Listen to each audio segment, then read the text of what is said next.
Buenas tardes a todos, mi nombre es Camilo Martínez, soy docente de la cátedra y me toca hablar de la semiología del aparato respiratorio, es decir, de la primera parte de la semiología del aparato respiratorio, porque esto es algo bastante extenso, pero empezamos con esto a meternos en el desarrollo de algunos órganos específicos y la relación con la semiología de cada uno de estos.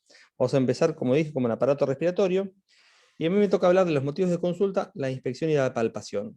Para ser un poco más didáctico esta actividad, dividí esta clase la dividí en tres partes.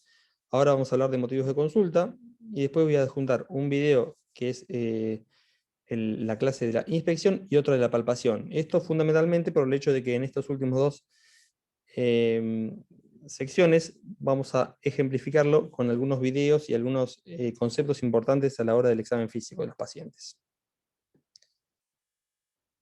Entonces, ¿por qué motivo un paciente puede venir a consultar con algún síntoma respiratorio? Y esto en realidad es algo que todos conocemos y forma parte del sentido común. Es decir, un paciente con alguna sintomatología respiratoria va a hablar del idioma fundamental que es del aparato respiratorio. Entonces va a consultar porque tiene tos, puede consultar porque tiene disnea, puede consultar porque tiene la tos que es productiva, puede consultar y habitualmente con signos suficientes de alarma cuando tiene hemoptisis, es decir, cuando tiene expectoración o tose con sangre. Puede en ocasiones ser traído a la consulta por su familiar, porque nota que cuando duerme hace apneas del sueño, es decir, hace pausas respiratorias y eso obviamente que alarma al familiar, a veces de forma exagerada, pero a veces con justa razón porque está asociada a una gran cantidad de patologías. Y en ocasiones pueden los pacientes presentar cianosis, que eso habitualmente lo vemos en cuadros avanzados de insuficiencia respiratoria, pero en otros casos banales también se pueden ver, como vamos a ver más adelante. Puede en ocasiones consultar por dolor, es decir, dolor de la cavidad o la caja torácica y pudiendo estar o no con alguna enfermedad del aparato respiratorio en sí misma. Y fundamentalmente en ocasiones puede consultar también por síntomas extrarrespiratorios, es decir, aquellas entidades que no tienen que ver con un motivo de consulta concreto del aparato respiratorio, pero que la semiología nos va a permitir poder hacer el diagnóstico de alguna enfermedad que pueda simular el origen respiratorio. Entonces, en el primer concepto respecto de la disnea, doctor, me falta el aire. Esta es una situación que lo vemos frecuentemente en las guardias, en los consultorios y, por supuesto, en los pacientes internados. Entonces tenemos que empezar a ver, bueno, ¿en qué contexto le falta el aire? ¿Cuánto hace que le falta el aire al paciente? ¿Tiene disnea hace 2 años, que viene siendo progresiva? ¿O es disnea que empezó de forma súbita hace 2 horas mientras estaba acostado mirando televisión? Bueno, eso por supuesto divide las aguas y nos permite hacer una gran cantidad de diagnósticos diferenciales entre las disneas de comienzo agudo y aquellas que vienen siendo progresivas y con más tiempo de evolución. El otro punto fundamental es tratar de categorizar a la disnea y adicionarle una clase funcional. ¿Es la disnea que ocurre cuando el paciente hace alguna actividad que no está acostumbrada, como puede ser salir a trotar en una persona que no tenía la falta de aire haciendo este tipo de actividad previamente? ¿O es una disnea que está haciendo de reposo y el paciente está sentado y le falta el aire? Bueno, eso nos va a permitir, como vamos a ver, clasificar la disnea en las clases funcionales 1, 2, 3 y 4. ¿El comienzo de la disnea fue repentino? ¿Estaba sentado y de golpe empezó con falta de aire? ¿O en realidad esto ya viene siendo arrastrado, como decíamos recién?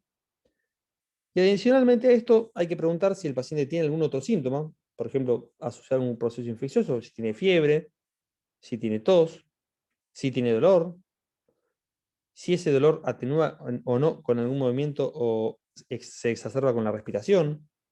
Entonces, todos estos dos son conceptos fundamentales para entender o poder hacer el diagnóstico de las enfermedades del aparato respiratorio, cuando el paciente consulta por disnea, por supuesto.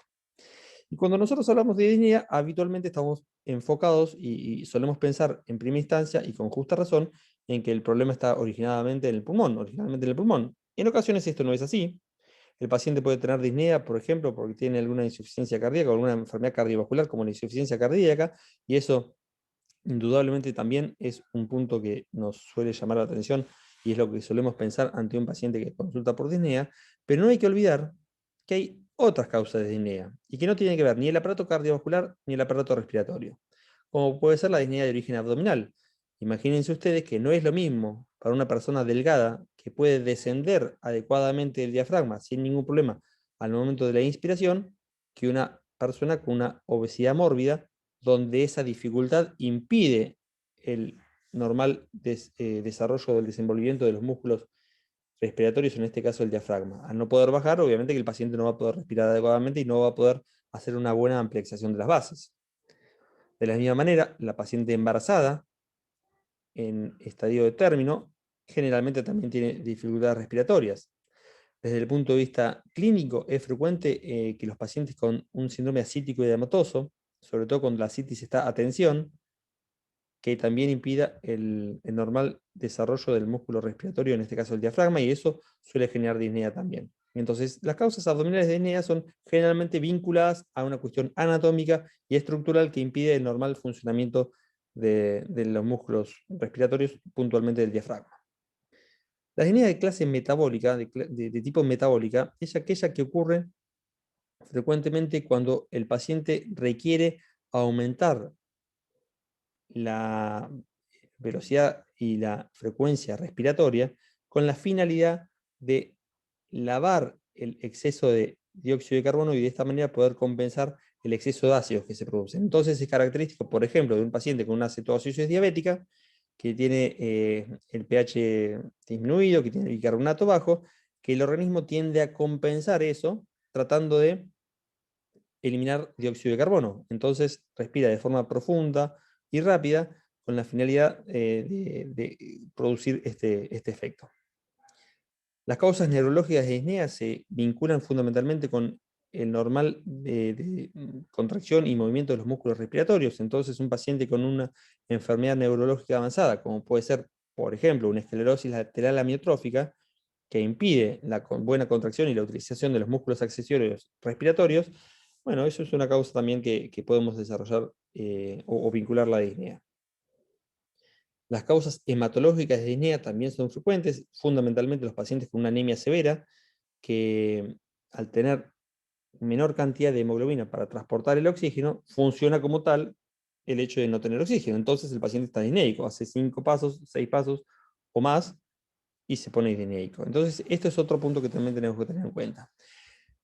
Capítulo aparte debemos reservar para la disnea de causa psicógena, que en el transcurso de las actividades de la guardia, en el transcurso del cansancio y la vorágine de la actividad médica, muchas veces tendemos a catalogar de disnea psicógena a muchos pacientes que quizás tengan alguna otra enfermedad, de manera que la disnea de causa psicógena debemos reservarla para aquellas situaciones puntuales donde no hemos encontrado absolutamente ninguna otra causa que pueda justificarla. Es frecuente que los cuadros de ansiedad, los trastornos de pánico, se vinculen con disnea de causa psicógena. Respecto a la clase funcional de la disnea, está bien claro que la disnea clase funcional 4 es aquella que ocurre en el paciente con reposo. Pero es confuso cuál es la disnea clase funcional 1, porque en realidad eso está supeditado a cómo es el estado previo del paciente. A una persona que es deportista y que está acostumbrada a hacer actividad física y de golpe siente disnea cuando está trotando, podemos clasificar esa disnea de clase funcional 1. En tanto que una persona que nunca se movió y hace actividad física, por supuesto va a tener disnea y eso es esperable. Entonces, la disnea de clase funcional 1 es aquella que se produce ante situaciones donde habitualmente no se producía la disnea. La disnea clase funcional 2 ocurre lo mismo. Generalmente es el paciente que hace alguna actividad que es de todos los días, pero que no debería generar disnea. Por ejemplo, subir las escaleras, dos o tres escalones ya le genera disnea. Bueno, eso no es normal. Entonces, esa situación también se podría vincular a la disnea clase funcional 2. Lo mismo, aquel paciente que caminaba antes 5 cuadras y no le genera disnea, y ahora hace 2 cuadras y ya tiene disnea. Bueno, eso es una disnea clase funcional 2. La disnea clase funcional 3 la relacionamos habitualmente con las actividades cotidianas en el hogar. Por ejemplo, el paciente que se baña y tiene disnea, el paciente que se afeita y tiene disnea, el paciente que se levanta de la cama y tiene disnea. Bueno, eso es una disnea clase funcional 3. Y como dijimos recién, la disnea clase funcional 4 no hay ninguna duda que es la disnea que ocurre incluso en el reposo. Hay otros conceptos relacionados con la disnea, que es aquellos que aparecen en algunas situaciones en particular. Por ejemplo, cuando el paciente se acuesta, hablamos de ortopnea, es la disnea que habitualmente se la vincula fundamentalmente con la insuficiencia cardíaca, pero los pacientes con EPOC avanzado y con asma también la pueden experimentar. En la insuficiencia cardíaca tiene una relación directa con el aumento del retorno venoso que se genera a nivel del aparato respiratorio, entonces el circuito menor queda colapsado y por lo tanto existe edema pulmonar y el paciente suele experimentar disnea en estas circunstancias. La trepopnea es la disnea que aparece en el decúbito lateral, es decir, cuando el paciente se pone de costado, puede aparecer en la insuficiencia cardíaca, pero también en aquellas situaciones donde se ocupa gran volumen del espacio pleural, como puede ser en un derrame pleural masivo o una atelectasia masiva también. Y generalmente eh, eso empeora cuando el paciente se ubica en el decúbito lateral del lado contralateral. Y las deformidades anatómicas, por supuesto, también son una causa de disnea que actúan favoreciendo la compresión y disminución del aparato del parénquima pulmonar útil para la respiración. La platipnea es la disnea que aparece al sentarse o pararse y habitualmente traduce alteraciones de tipo vascular, es decir, está relacionado con los trastornos hemodinámicos. El paciente, por ejemplo, cuando tiene un tercer espacio, como ocurre en la cirrosis, cuando hay una hipovolemia, cuando puede ocurrir en el contexto de una hemorragia digestiva, o en los estados post-neumonectomía, cuando el paciente le hicieron una extirpación de un lóbulo o más del pulmón, también pueden experimentar este tipo de platipnea. Ahora, el hecho de que un paciente consulte porque tiene disnea de comienzo súbito, es decir, si el paciente que estaba tranquilo, estaba acostado y de golpe le falta el aire, o se levantó y de golpe le falta el aire, o hizo algún movimiento y de golpe le falta el aire, bueno, eso hace referencia a algo que se tapó, como puede ser un vaso pulmonar, una arteria pulmonar en el tromboembolismo pulmonar precisamente. Puede ser algo que se rompió, como puede ser en el neumotórax. Entonces, el neumotórax genera aire entre las hojas pleurales y eso indudablemente también es otra causa de disnea súbita. Una crisis asmática, que es aquel paciente que hace un broncoespasmo severo y agudo, y entonces eso inmediatamente se traduce como disnea. Y por supuesto el edema agudo de pulmón, que es la disnea paroxística nocturna que ocurre en estos pacientes, relacionado con el motivo que mencionábamos recién, y que habitualmente uno de los diagnósticos diferenciales que tenemos que hacer también es precisamente cuando el paciente llega con este tipo de disnea, ¿sí? Pero indudablemente la disnea de comienzo súbito no podemos dejar de pensar en alguna de estas cuatro entidades. ¿Hay otras? Sí, puede haber otras, pero en realidad estas cuatro son las principales. Respecto a la tos, doctor, tengo tos. Esto es uno de los motivos más frecuentes de la consulta, ¿sí? Entonces también tenemos que contextualizar el cuadro. ¿La tos es aguda o crónica? Es decir, ¿comenzó hace pocos días o tiene hace más de 3 semanas la tos? Bueno, eso también nos permite dividir las aguas entre la tos de origen infeccioso, la tos de origen neoplásico o la tos de origen eh, extrarrespiratorio, como puede ser el reflujo gastroesofágico, ¿sí? Entonces, estos son mecanismos que pueden producir tos. El segundo punto trascendental del interrogatorio ante un paciente que nos consulta por tos es si esta es seca o productiva. Y si es productiva, ¿qué es lo que expectora? No es lo mismo que sea sangre que sea moco, ni que sea una expectoración mucopurulenta, ya con pus. Entonces, eso también nos permite hacer los diagnósticos diferenciales. En ese sentido, tenemos que tener en cuenta que la tos, cuando es sobre todo la tos seca, la vinculamos habitualmente con infecciones del aparato respiratorio superior, puede ser infecciones virales, la enfermedad pulmonar intersticial, también la fibrosis pulmonar puede producir tos seca. Los tumores inicialmente pueden producir tos seca irritativa. Las alergias también son frecuentes, sobre todo cuando son de tipo estacional. Eso es frecuente que ocurre en los cambios de estación, en el otoño, en la primavera. Es frecuente que ocurran las alergias estacionales y frecuentemente se vinculan con esto. Y la tos relaciona con la ansiedad, a veces llamada psicógena, que también puede producirse y habitualmente también es seca.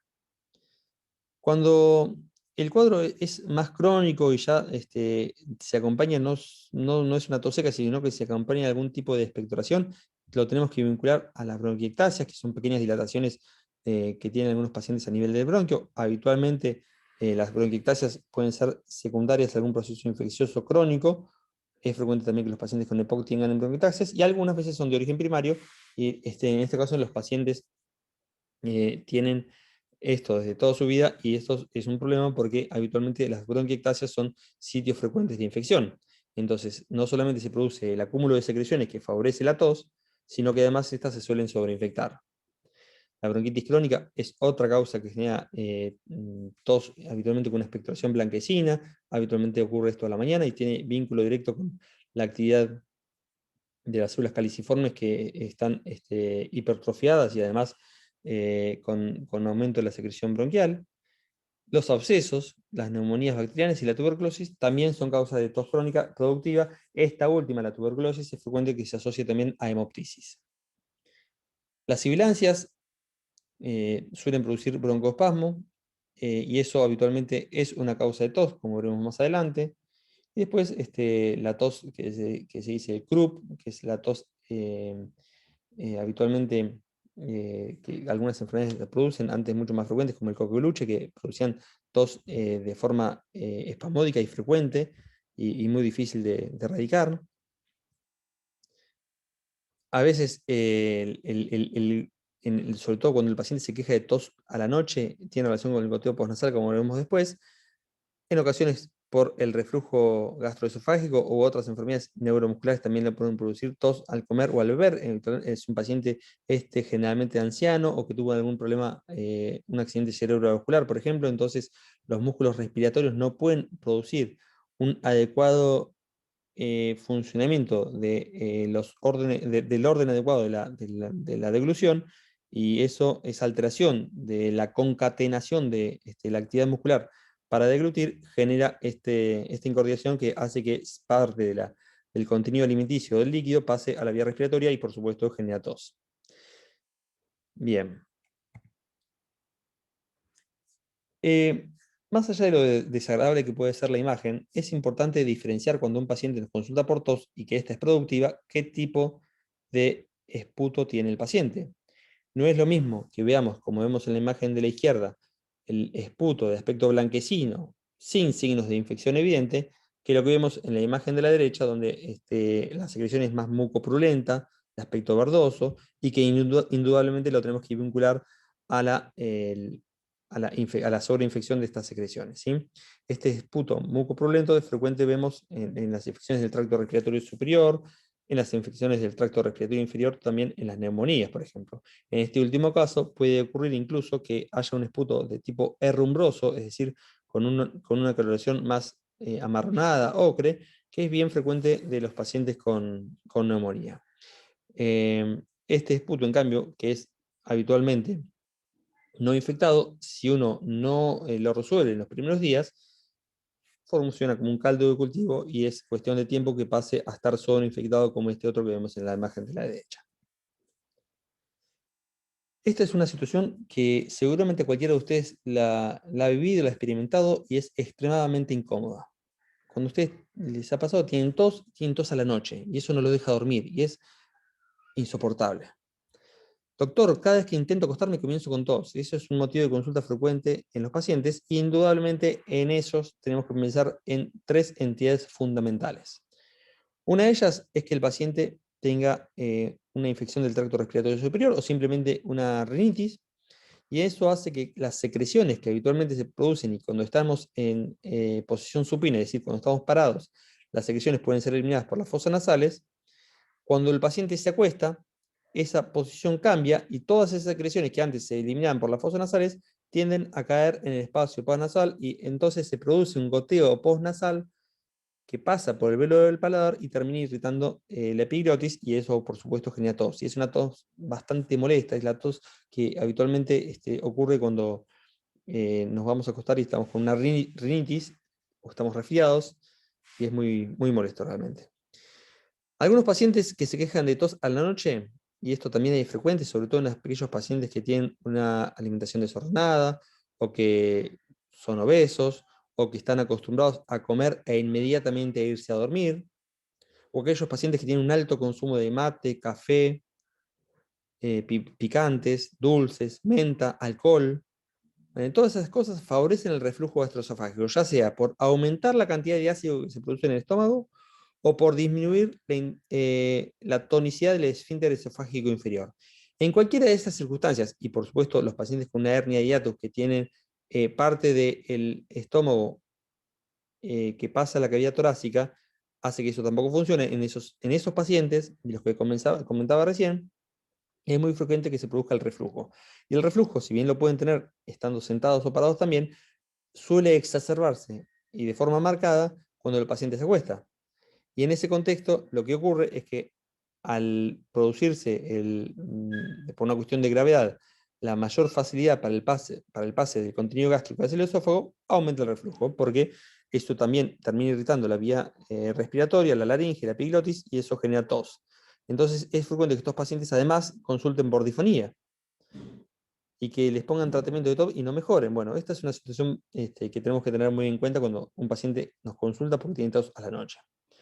Como mencionamos hoy, el paciente que se acuesta a la noche aumenta el retorno venoso a nivel pulmonar y eso genera el edema pulmonar que irrita a unos receptores que están ubicados en el alvéolo, que se llaman receptores J, y eso genera tos. Entonces, estas tres entidades indudablemente las tenemos que pensar cuando el paciente hace o se queja de tos a la noche. Otra situación que nos podemos encontrar es aquel paciente que refiere tos cuando hace actividad física y sobre todo si está expuesto al frío. Bueno, eso es muy frecuente en los pacientes asmáticos, en algunos pacientes asmáticos, que se genera una hiperreactividad bronquial y esa hiperreactividad bronquial está más asociada a la actividad física y a la exposición al frío. Entonces, los pacientes hacen una actividad física, empiezan a correr y empiezan a desarrollar tos y además tienen disnea.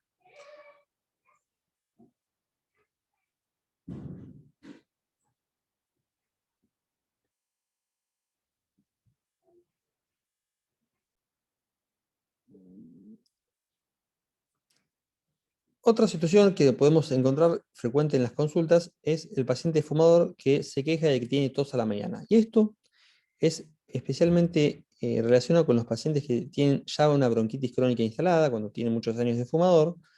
Y eso se produce porque básicamente hay una hipertrofia de todo lo que es la musculatura del bronquio, pero además hay una hipertrofia e hiperplasia de las células caliciformes que están en la cavidad bronquial, en la pared bronquial, y eso hace que estas células caliciformes aumenten la secreción de moco, y ese moco habitualmente es fundamentalmente acumulado en horas de la noche. ¿Por qué? Y bueno, porque tiene también relación con la actividad parasimpática.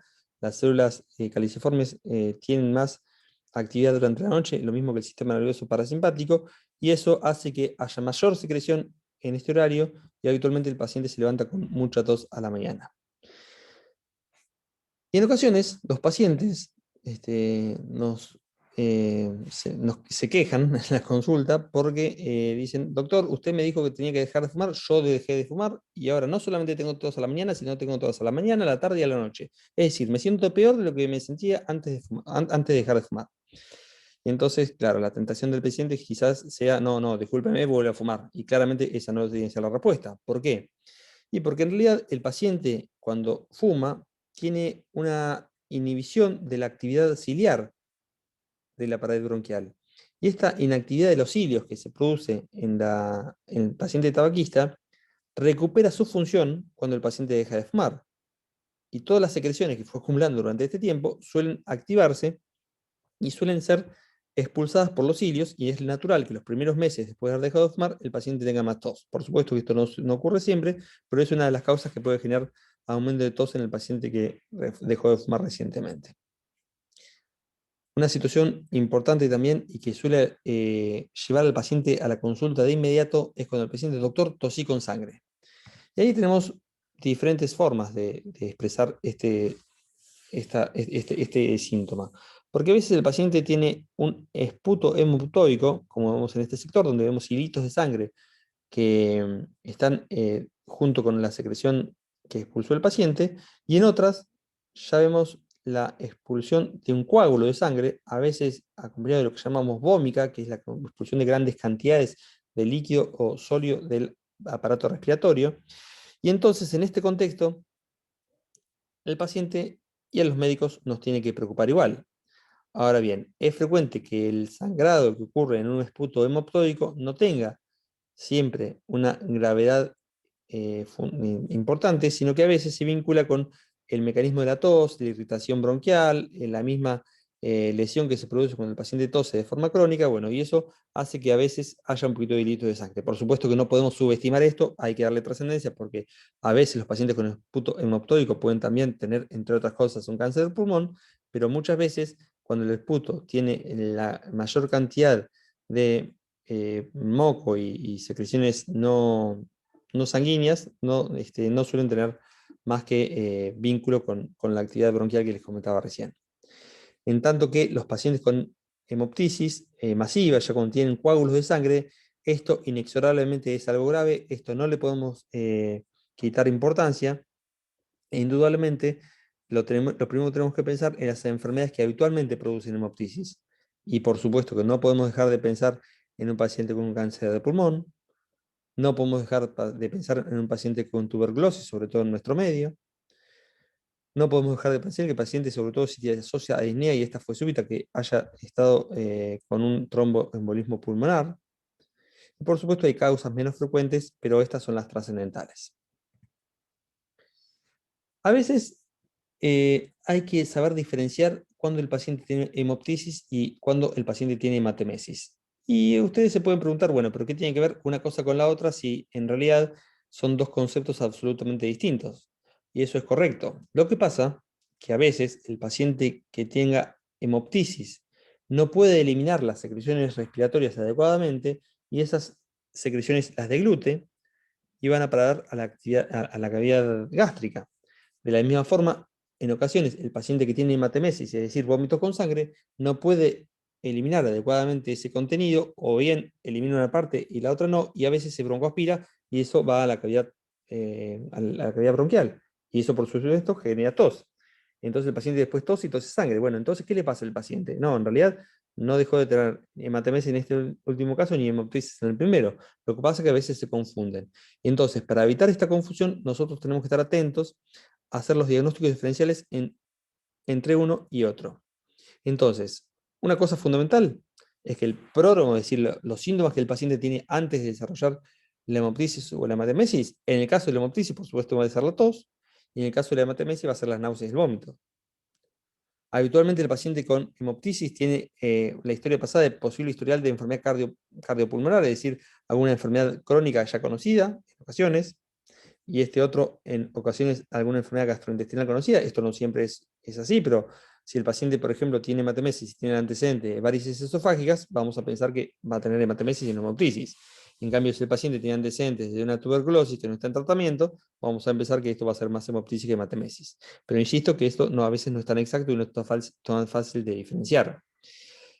La apariencia es un aspecto fundamental, es decir, la hemoptisis, que viene del aparato respiratorio, habitualmente tiene burbujas de aire en su interior, pequeñas, entonces tiene un aspecto espumoso, y por supuesto la hematemesis no lo tiene, sino que la hematemesis lo que tiene es la sangre ya metabolizada en el tubo digestivo, en la cavidad gástrica, y adopta un aspecto más rojizo, marronáceo, que es en porra de café, que le decimos habitualmente. En cambio, el sangrado de la hemoptisis es habitualmente rojo, rutilante, bien marcado.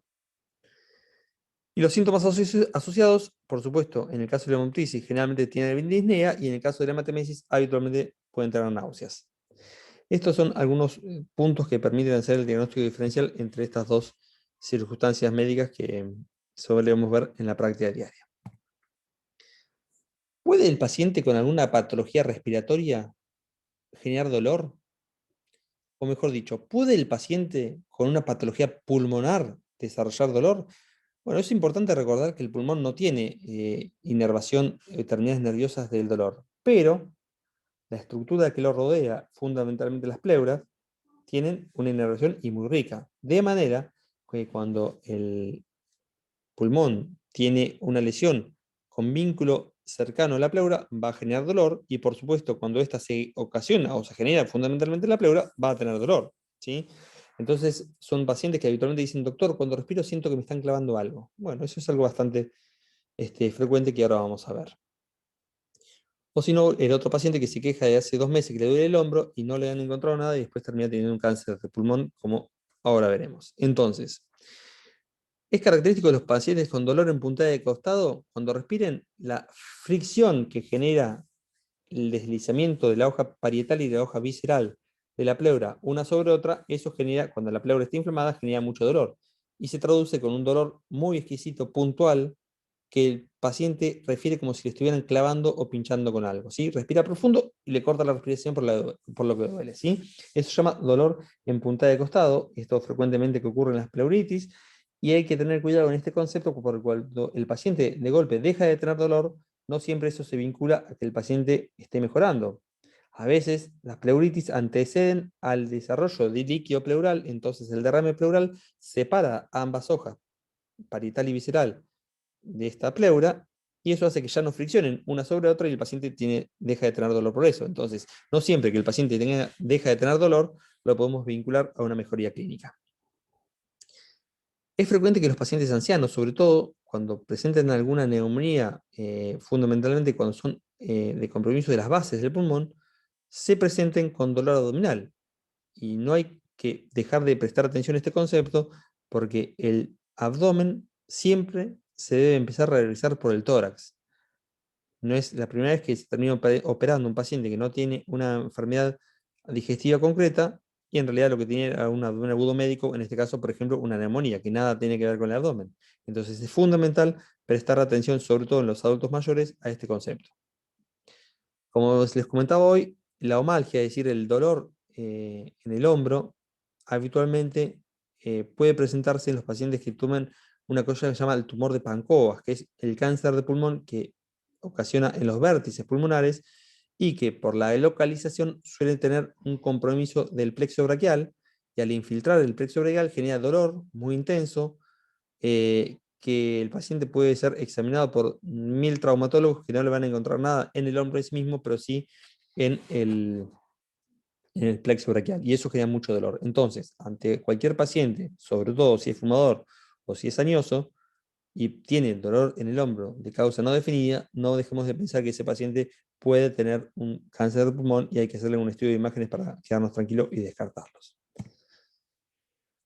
Existen otras causas de dolor, en este caso más banal, como puede ser el dolor por la inflamación bronquial. Esto seguramente le ha pasado a cualquiera de ustedes cuando tiene tos, en algún momento les duele el pecho, como si estuvieran con esta dificultad, y es algo bastante molesto que suele ocurrir, pero no es por supuesto algo grave. Y también existe el dolor relacionado con la inflamación de la articulación externo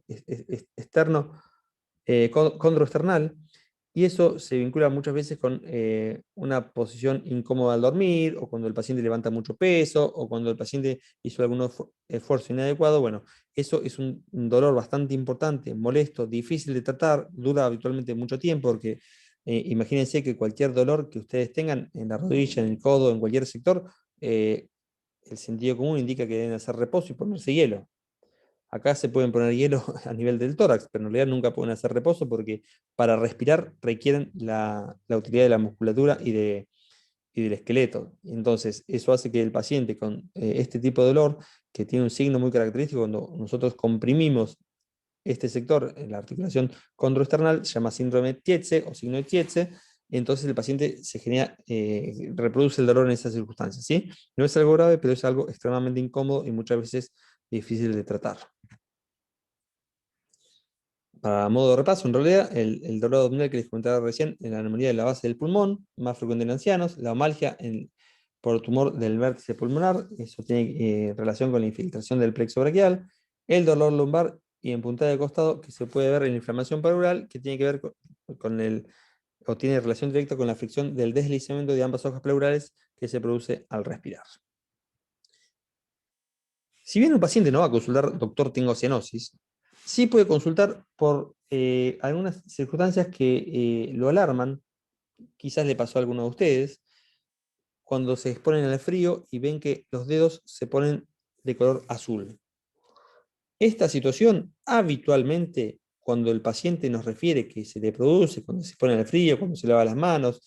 Bueno, eso habitualmente tiene que ver con lo que llamamos fenómeno de Raynaud y no suele tener una gravedad importante, tiene que ver con la hiperreactividad de los vasos periféricos al frío y entonces hacen vasoespasmo, dura un ratito, cuando el paciente se expone al calor, calienta los dedos, habitualmente desaparece y lo mismo puede aparecer también en las extremidades de los dedos del pie. Muy distinta la situación es cuando el paciente le dice, doctor, a mi mamá le cuesta respirar y mire el color azul que tiene, ¿sí? Bueno, en ese caso, en los casos de insuficiencia respiratoria, por supuesto no vamos a notar solamente que puede tener disminución o cianosis distal a nivel de los dedos, sino que vamos a notar cianosis a nivel de los pabellones auriculares, a nivel peribucal, es decir, alrededor de los labios. Incluso también puede estar vinculado con cianosis a nivel de las alas de la nariz. En cualquier circunstancia, el paciente vamos a ver que tiene otros signos de insuficiencia respiratoria, como puede ser la taquipnea, la dificultad respiratoria y, por supuesto, otros síntomas relacionados con la causa que lo genere. Entonces, la idea de esta actividad, o esta primera actividad, fue hacer mención y describir un poquito los motivos de consulta que pueden tener los pacientes relacionados con el aparato respiratorio. Y en los siguientes videos les voy a mencionar o les voy a describir algunos conceptos importantes a la hora de hacer la inspección de estos pacientes y, por supuesto, a la hora de la palpación.